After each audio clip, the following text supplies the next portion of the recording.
Welcome to This Week in East Brunswick. In the next half hour, we'll take you to the Mayor's Ball, an annual event held this year at the East Brunswick Chateau. Disabled children and young adults and brain-injured children of East Brunswick were the beneficiaries of the third annual Daisy Fall Festival of Fashions. This year's health fair brought over 100 seniors to the East Brunswick Senior Center for screenings, tests, and health evaluations. These stories and more, including John Megliaro with a profile of East Brunswick girls soccer coach Lou Kosa and a consumer tip on contests that seemed too good to be true with Adrian Eisner. All this tonight on This Week in East Brunswick. But first, here's a preview of programming next week on Channel 8. Local teenagers learn how to have fun with fitness with Lenore Kulik on Look Great, Feel Great, Monday morning at 10 o'clock. At 10:30, it's Stories from the Library for preschoolers. Where Friendships Begin tells of the services and resources available through East Brunswick Senior Center. A special Channel 8 presentation, it will be televised Tuesday night at 7 o'clock. At 7:15, Untapped Resources, produced by Piscataway Community Television Center, looks at hiring the handicapped. The Age Wave is the topic of discussion Tuesday night at 7:30 on You and Your Money. At 8 o'clock, local business owners and managers can get a handle on the state-mandated recycling with John Runyon and Bob McCarthy on Business Bylines. Wednesday night at 7:30, Spotlight on Education focuses on the federal government's report card on the schools. At 8 o'clock, Stuart Davis discovers how friends and parents can help kids deal with grief on 18 Growing Up in East Brunswick. Dr. Alan Plumser is Ken Schauhub's guest Thursday night on Let's Talk Health. That's at 7:30. At 7 and 8, This Week in East Brunswick returns with a look at recent local events. Check the Channel 8 Community Bulletin Board for updated information about coverage of high school sports and Township Council candidate profiles. My name is Donald Katz. I'm chairman of the 1989 Mayor's Ball. The Mayor's Ball is sponsored by the East Brunswick Republican Club, and it honors Mayor Jackson Agra and the All-Republican Council. In years past, we have held a councilman's ball, and of course this year with the election of the mayor, we've become a Mayor's Ball. We are obviously very pleased with the turnout. The function is a fundraiser for the East Brunswick Republican Club, which contributes funds to primarily to the local Republican campaigns and to other campaigns. The price of the affair is $50 per ticket, and our money comes, of course, from the sale of tickets as well as from our program book. The program book, as far as I can tell, is probably the largest book of any Republican fundraiser in the county since I've been involved, which has been for many years. And we're very happy. Thank you. I'm president of the council, Joe Hudak, attending the Mayor's Ball, honoring the Mayor Jackson Agra, Irv Sporn, and Ira Oskowski. It's a great day. The Republican Club is running this affair at the Chateau. It's an overwhelming crowd of over 300 people. We had to turn people away from the door. I'm sure that we'll all have a wonderful time, and we'll do the best we can for the citizens of East Brunswick. It's an honor and a privilege to serve the people of East Brunswick. Thank you very much. Hi, I'm Ronnie Wisniewski, fundraiser and a parent of Camp Daisy here at the Fall Festival of Fashions at the Romana Renaissance on Route 18, along with Maria Skank. Marie? Good evening. This is our third annual Fall Festival of Fashion, at which we raise money for the children in the Daisy Recreation Program, the children and young adults who have handicaps and disabilities. And tonight, we're very happy to be here at the Ramada. We're going to raffle a Mercedes-Benz off at 10 o'clock tonight also, and that raffle is sponsored by Lorelei Personnel.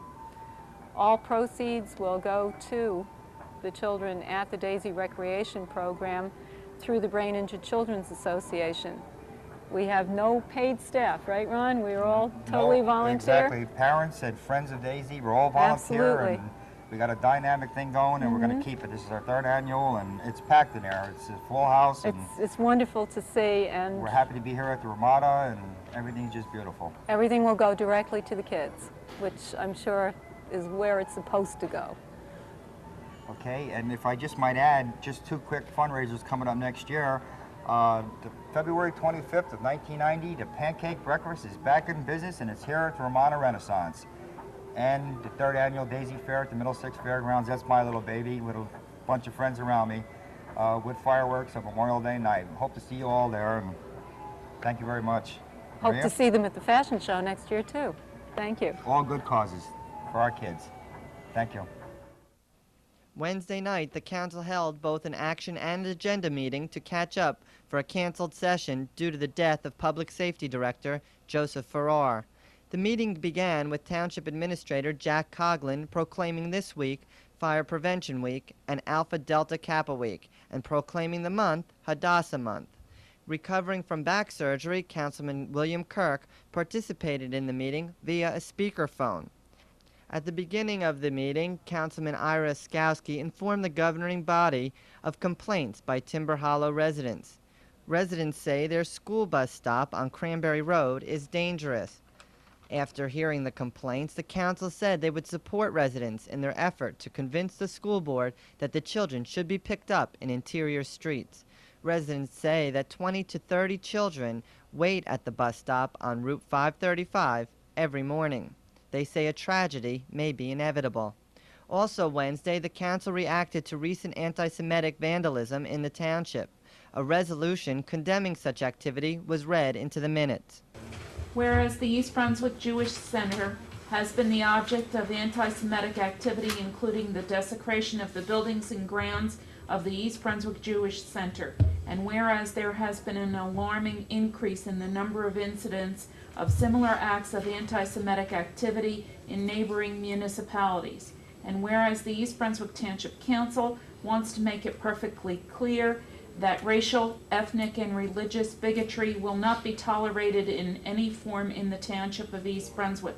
Now therefore be it resolved by the East Brunswick Township Council that it hereby deplores the vandalism and anti-Semitic desecration at the East Brunswick Jewish Center, and the Township Council applauds the efforts of the East Brunswick Department of Public Safety, the county prosecutor, and the judicial system in its efforts to bring the perpetrators to justice. Council President Joseph Hudak recommended this resolution. Meanwhile, Councilman Russell Walker asked for a study to be performed into the feasibility of constructing a recreation facility, including an indoor pool at the municipal beach. Director of Parks and Recreation Judith Lebline outlined 3 alternatives for such a plan. The first plan involves updating existing beach facilities. The second involved the construction of an indoor pool, and third, an outdoor and indoor pool and full-service recreation facility. Judith was asked where the money may come from.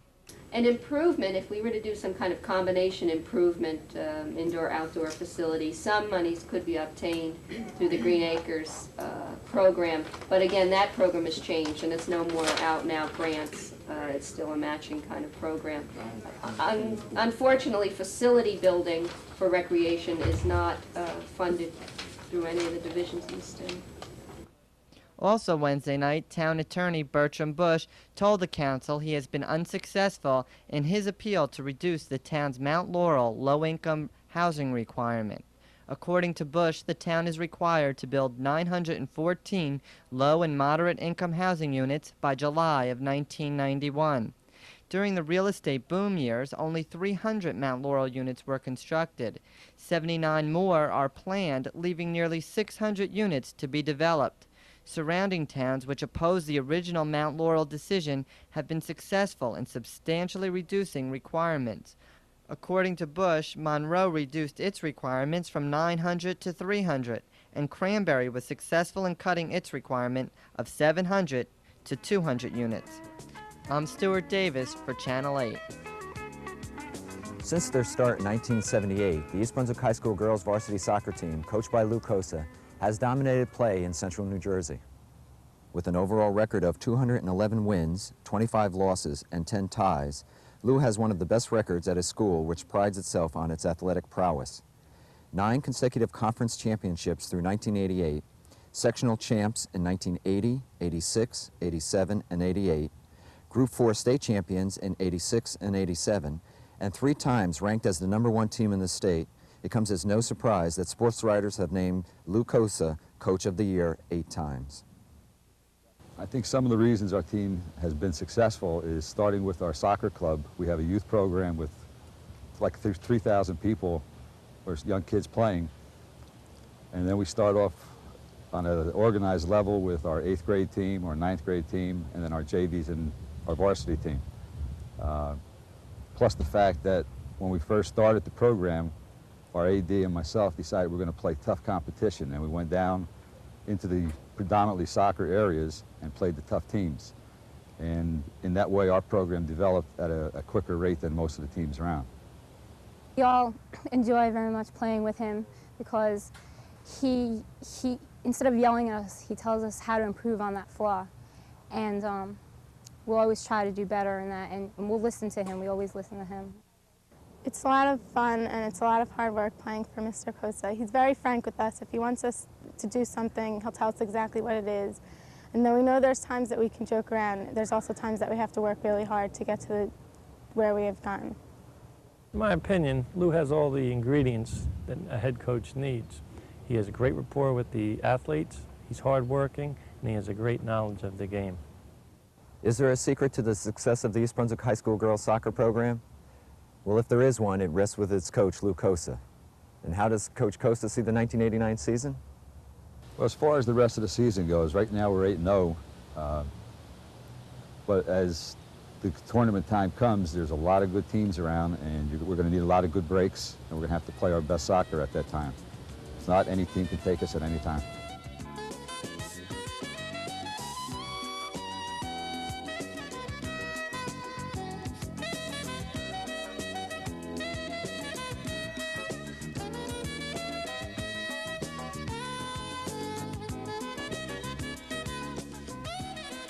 Hello, I'm Cynthia Schachter, manager of the Township's Office on Aging. If you notice a lot of activity around the Senior Center today, it's because today is the date of our annual health fair. This is looked forward to by many senior citizens here in the Township because it gives them a lot of information, a lot of help with a variety of health problems. The health fair is coordinated by Township Nurse Alice Iacona. Good morning and welcome to our annual health fair. We have about 140 seniors that have signed up for this year's health fair, which we have every year in October. This year we have blood pressure, we have blood chemistry, which is free if you have your Medicaid card with you. We have a podiatrist, we have a hearing clinic, we also have a body composition analysis clinic, and we have an oral cancer screening this year.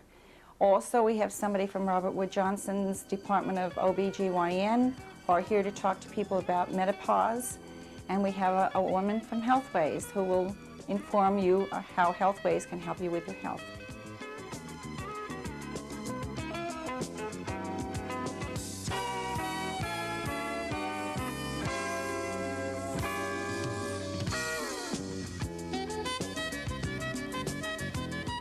Welcome. I'm Doug Halversen, Director of Consultation and Education at the Middlesex County Mental Health Clinic. With me today is Mary Jacks, Counselor for the New Jersey Violent Crimes Compensation Board. Mary, thanks for being here. Good to see you again. Thank you for inviting me. Mary, what is the New Jersey Violent Crimes Compensation Board, and what is the counseling program that you operate? The Violent Crimes Compensation Board is a New Jersey state agency that assists innocent crime victims by paying medical expenses that are not covered by any other source and are directly related to the crime, counseling expenses also directly related to the crime, loss of earnings if a person is out of work for a minimum of 2 weeks due to the crime, and funeral benefits for homicide victims of $2,000. And as part of that, the Victims Counseling Services assists victims through the process and assist them with referrals and getting them into the services they need.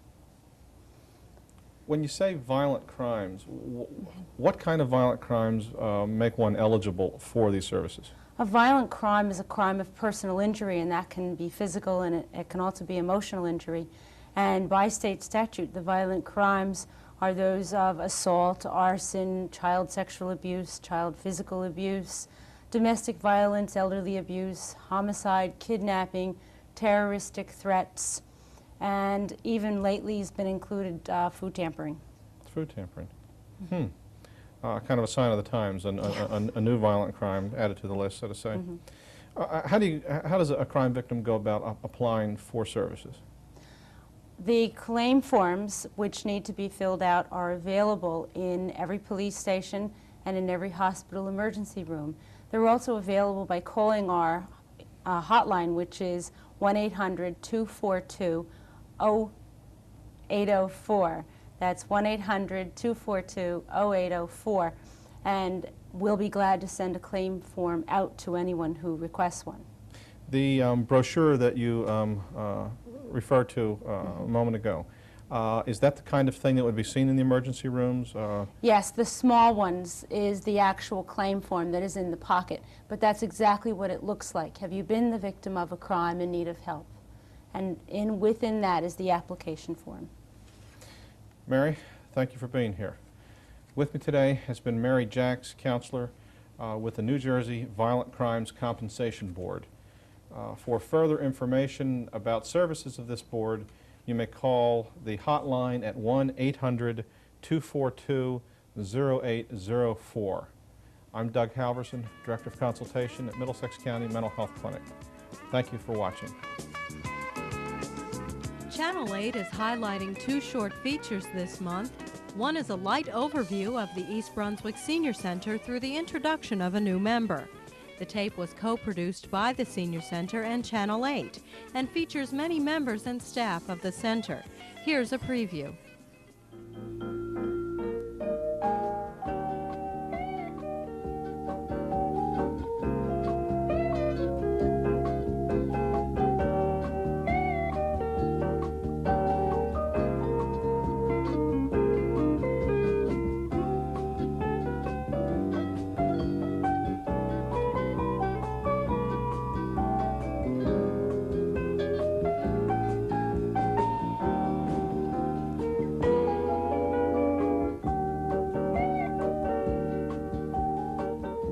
Good morning. Welcome to East Brunswick Senior Citizen Center.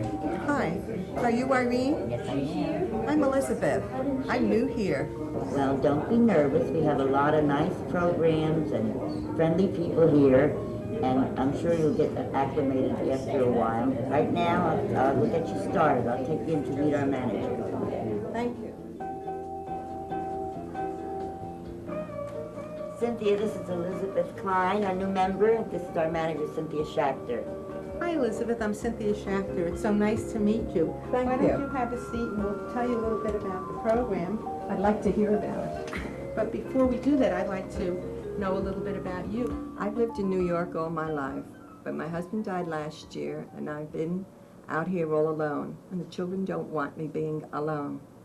I like to be with people, and I heard about the center, and my daughter said to call you up and see if I could join the center, because I do not drive.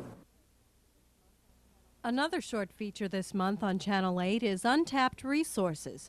This tape, produced by Piscataway Community Television Center, dispels the myths and misconceptions behind hiring the handicapped. What I want to know is how do the employers know unless they hire them? You know, if they're just sitting there and guessing, well, you're in a wheelchair and I don't think she'd be very good at this. I mean, how can she do that? I hate those questions. How can you do this? How can you do that? Let me show you how. If you treat every applicant equally, then you'll get the best of the crop that's available. If you're going into an interview with a preconceived notion, then I would suggest you don't even go into the interview. You've got to keep an open mind. I think the important thing is to look at a person who's disabled like a person, like another individual, and not for what they can't do, just like you don't look at an able-bodied person walking into your personnel office for what they can't do, but looking at them for what they can do and then evaluating them on that. 3%, New Jersey's unemployment rate is one of the nation's lowest. This means that there are a large number of skilled positions available, leaving room for a viable workforce, an untapped resource.